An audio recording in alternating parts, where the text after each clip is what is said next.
right, welcome back to the Now Morning Show here on TTT. It's just about 23 minutes after the hour of 6 o'clock. And we do have on Zoom with us this morning Dr. Aracilla Joseph, who is the head of the director, of the U.S. Seismic Research Center. And we're just here to talk about what's happening in St. Vincent and the Grenadines with the eruption of the Soufriere volcano. Good morning to you, Dr. Joseph.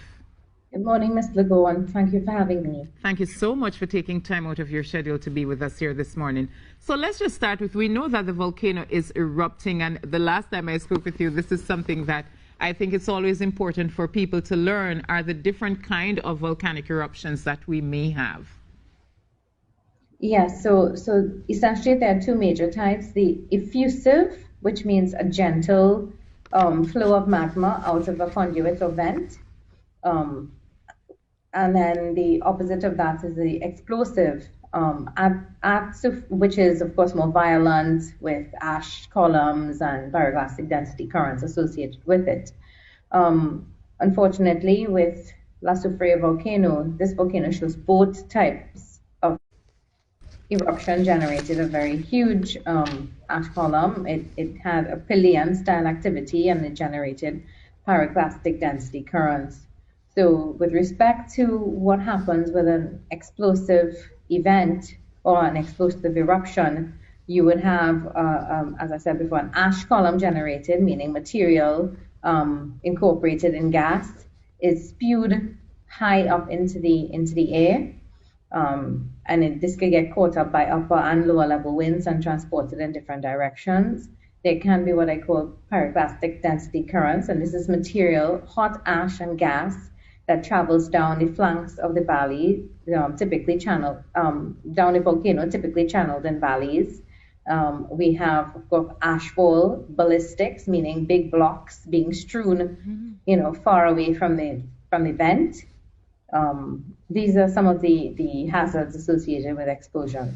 Talk to us about the hot ash and gas, Dr. Joseph. Are these dangerous to the health of the people who are around in St. Vincent and the Grenadines? So the hot gas and ash that I mentioned are associated with pyroclastic density currents.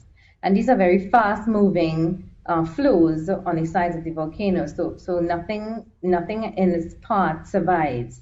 This is, could be up to 1,000 degrees Celsius or more, so that, nothing survives. But the long-term impact of the ash that's being deposited over St. Vincent and some of the other islands, particularly Barbados. So there are health implications in terms of long-term exposure, but it's all a matter of the finest components that is breathable and what gets into the lungs. Right. So, but of course, I'm so sorry, Natalie, but there's a lot more, complications, not just the health, right? Not just health considerations with respect to the hazards of the ash. Yeah, I would imagine so. I do have a friend who lives in St. Vincent and the Grenadines who will be sharing her personal experience with us later in the program. And I do know when I spoke with her yesterday, she suggested that they were out of electricity and water. Is this directly correlated with the volcanic eruption, or just precautionary measures to ensure that nothing gets into the stream and to protect people's lives? Okay, so it's twofold. Yes, the electricity is affected because the ash accumulates on the power lines and so on, can weigh down and cause corrosion, and and we've seen that happening. I think posts have been shared on social media that shows some of the electrical lines starting to catch fire. So that can bring down your power grid. And then the second thing that you mentioned was the water supply. Yes, the ash contaminates the water supplies. So twofold for the contamination, as well as to protect the infrastructure of the water system, the pumps and all of that. The water authorities in St. Vincent would shut down the system to preserve the equipment as well. Right. So between the effusive eruption that started in December and the explosive eruption that's going, about a week now? No, it started on Friday. Oh, it's Friday it started. Yeah. Well, forgive me. I was kind of Yeah. really out of it for a few days. All right, so Friday, now So we're it's at 3 days. Monday. Yeah, Yeah. but in terms of that, in terms of the how long, is there any indicators of as to how long this may continue? No, Natalie, this can go on for days to weeks, possibly. So at this point, we just don't know. No. Right. So then what can people do in the meantime to safeguard themselves? Well, the people who were at most risk were the people in the red and orange zone, and they have now been evacuated.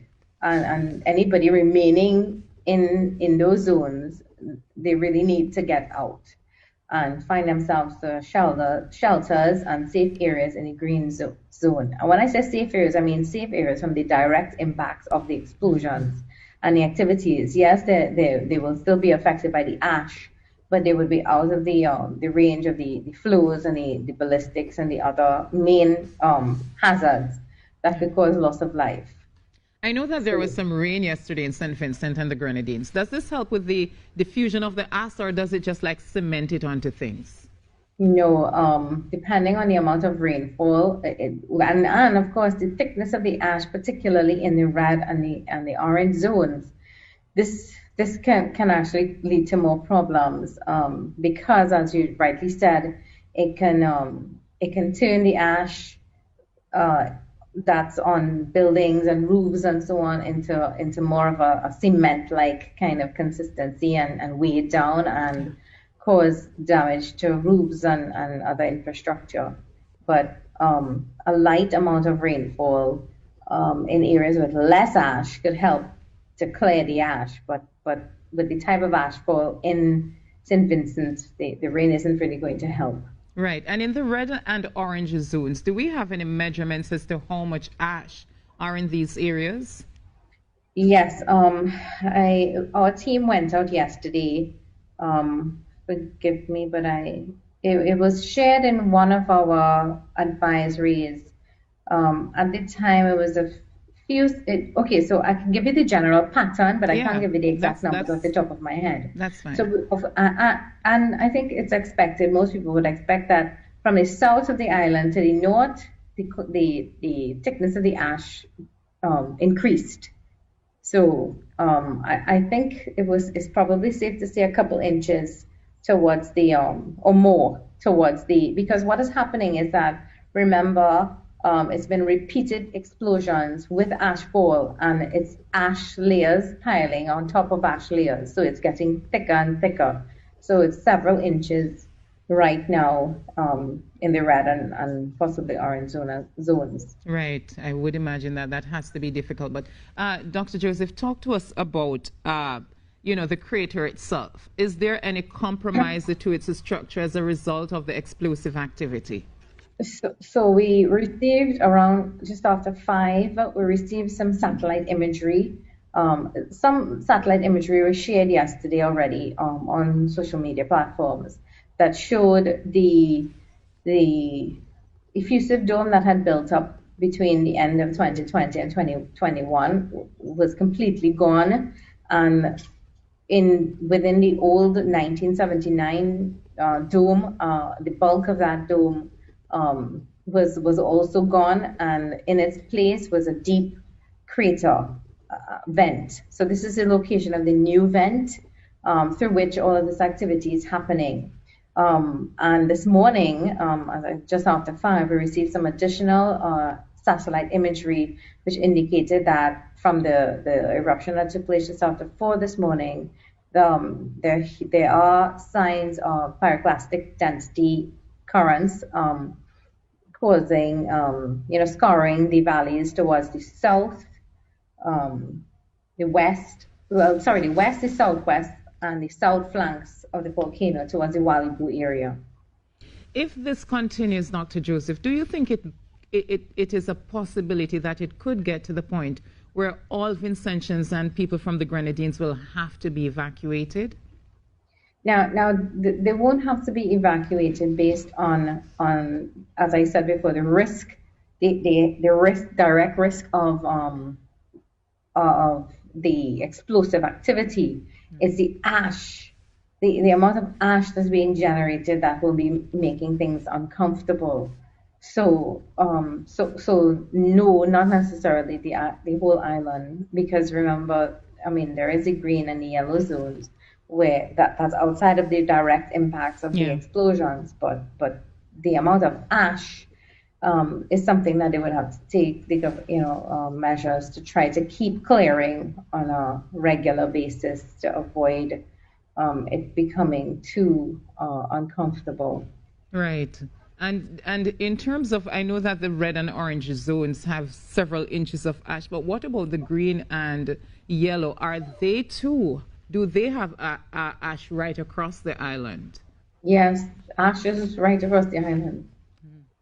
I can't even imagine how the people of St. Vincent and the Grenadines are dealing with this. I mean, for a lot of them, it might be, a new based on their age, having to experience. This is like us and, the 2019 the COVID-19 pandemic, having to treat as something completely new.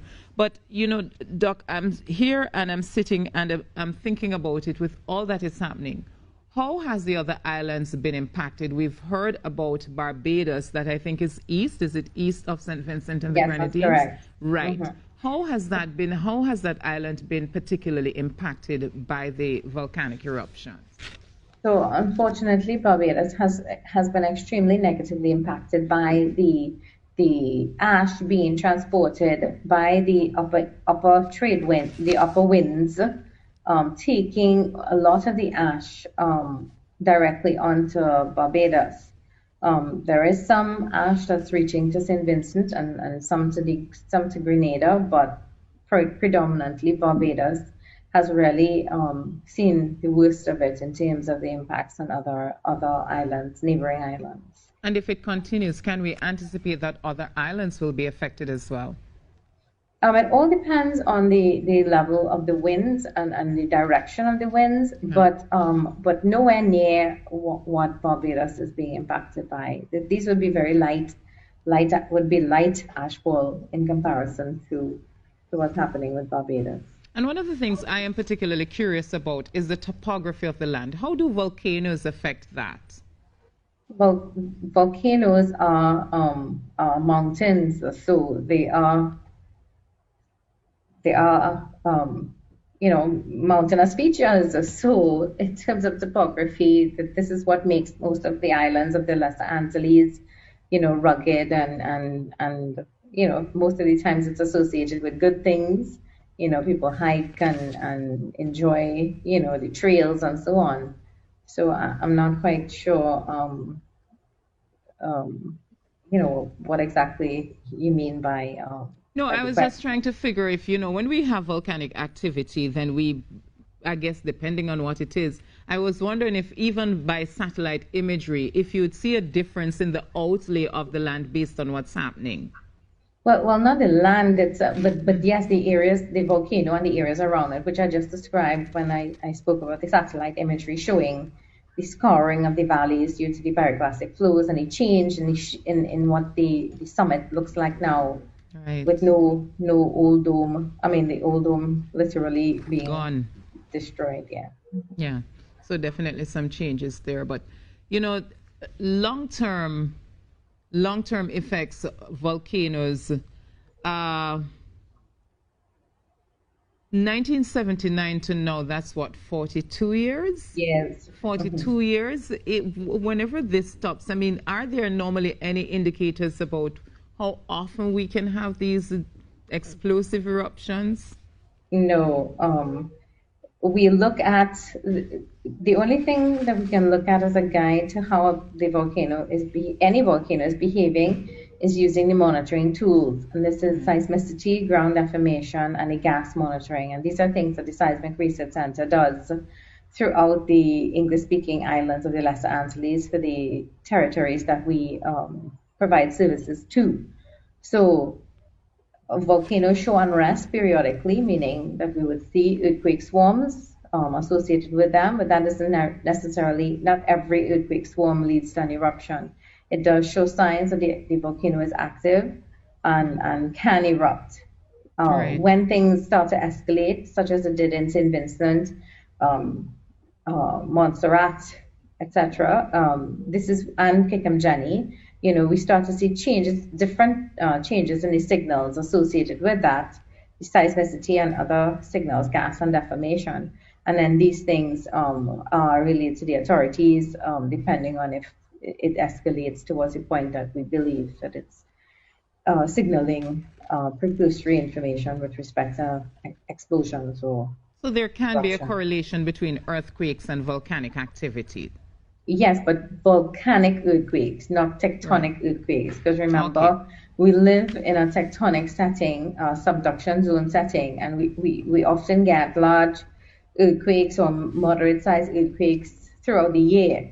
And this is different from volcanic earthquakes. So the earthquakes that most of us feel Yeah, uh, are tectonic. by due to the tectonic plate movements in the Caribbean, not volcanic earthquakes. So what exactly causes volcanic earthquakes? So I'm also looking at the time, Natalie.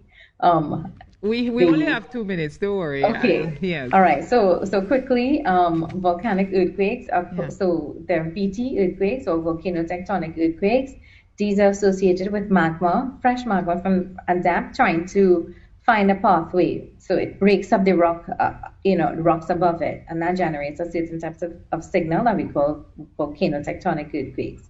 When a fluid pathway, is formed, and by fluid I mean the magma and the gases associated with the material, then that gives a different type of signal that we call long period earthquakes. So we Right. see that change, especially seismologists and volcanoseismologists recognize those signals. And You, then we have, go ahead. no, I know your time is sensitive, but I just wanted to ask. I know that there were considerations and people were feeling anxious about the mud volcano right here in Trinidad and Tobago. So I just wanted to know if there's anything for people to be concerned about at all where that is concerned. No, the mud volcanoes that we have here is nothing like a real magmatic system.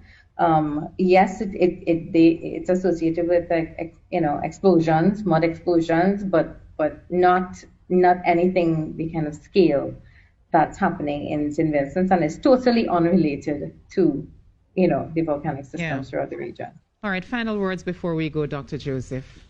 I think everybody, particularly St. Vincent and the other neighboring islands in the region, need to prepare themselves for continued activity. We cannot say how long this will go on for. Unfortunately, the ash, affecting neighboring islands is something that they would have to continually deal with and find a method, a mechanism by which to help, regularly clear it.